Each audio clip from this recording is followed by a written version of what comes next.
and welcome to Supernaturally Healthy. I am Kezia Hall, holistic health coach, recipe creator, lover of cake and onions and people, really. I love people and I love helping people get well, energized, healthy and healed.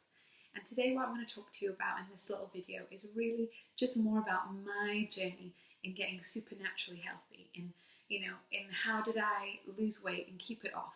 How did I overcome really negative and destructive approaches to food? How I've healed my body and how I've just created a really supernaturally healthy life. And so grab a seat, grab a cup of tea, and let's just have a little one-on-one chat. And I'm just going to share with you in a brutally honest fashion some of my health journey and how I got to the place I am now of being a health coach and running programs like Flourish and Supernaturally Healthy. And the reason I share this with you isn't just because I love to tell stories, even though, I do. It's actually to show you that no matter where you are, if you have weight that you want to lose, if you have health problems that are just doing your nutting and you have no idea how to overcome, if you have embarrassing things going on with your bowels, your body or your skin, or if you actually feel like you have a really negative or destructive approach to food, there is hope.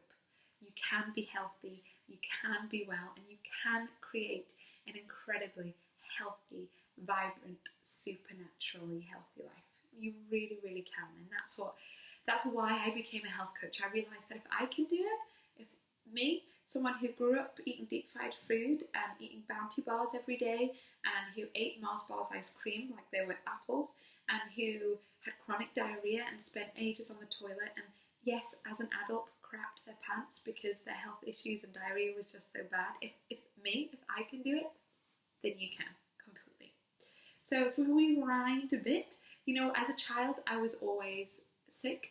If you've ever seen Little Women or read Little Women, there's the Beth in there who's always the sickly one who unfortunately dies. I always joke that I was that of my family of 4 siblings. The rest of my is always on antibiotics, especially banana flavoured ones. What is that, by the way? They taste gross.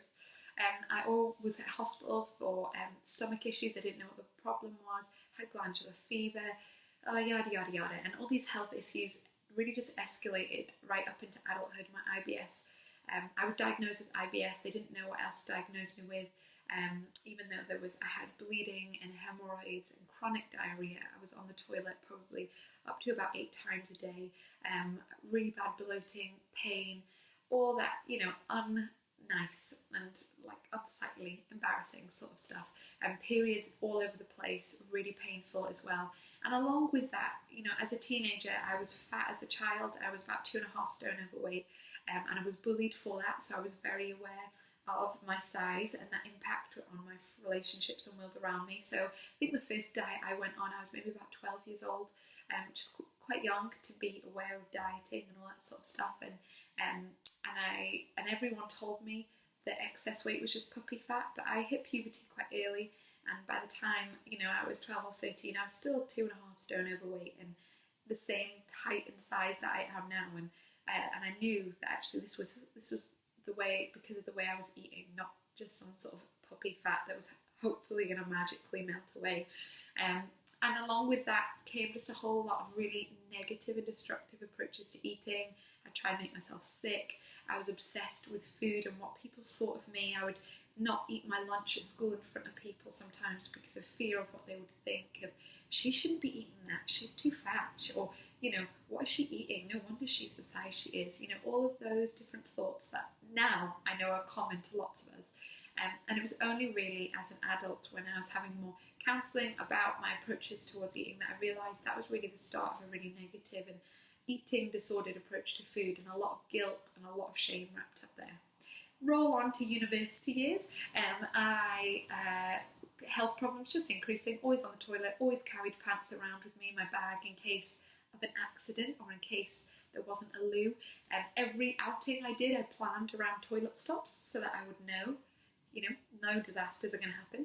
I also got depressed for about 2 years, that big grey cloud of gloom, just everything seemed hopeless and sad, and there was lots of factors towards that, but I definitely think gut health and my diet and just an inflamed state of my body massively contributed to that poor mental health in those few years.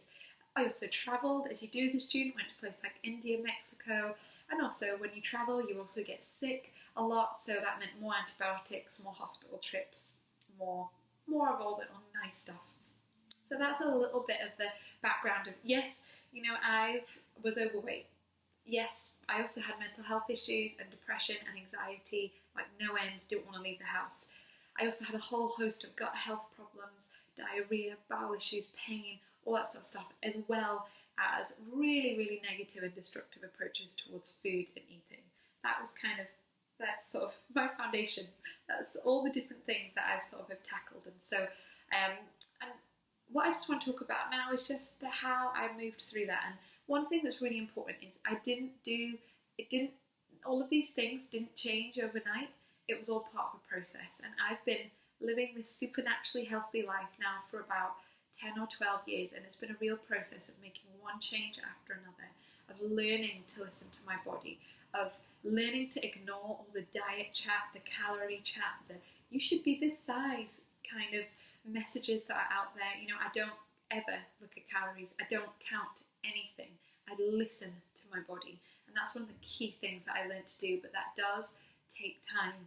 And one of the other main things that I really learned to do was just to eat naturally. I realised that there has been a trend in history of the more processed foods we've eaten, with the more chemicals, numbers, preservatives, additives, pesticides, herbicides, all that sort of stuff, as we've increased those in our food and in what's been allowed to be put into our food, a whole host of health problems have increased. It's really clear to see throughout history, and it is my personal opinion, but I think it's really clear. The more we have messed with food and made it processed and refined, the sicker and fatter we've gotten.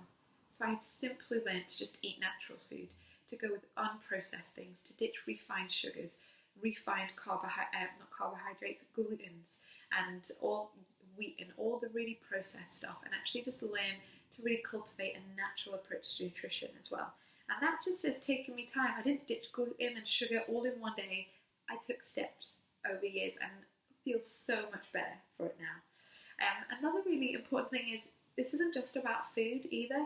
I've learned over the years, I've had counselling, I've had gone to the doctors, I've learned to sleep better, I've learned to really focus on mindset and shift that.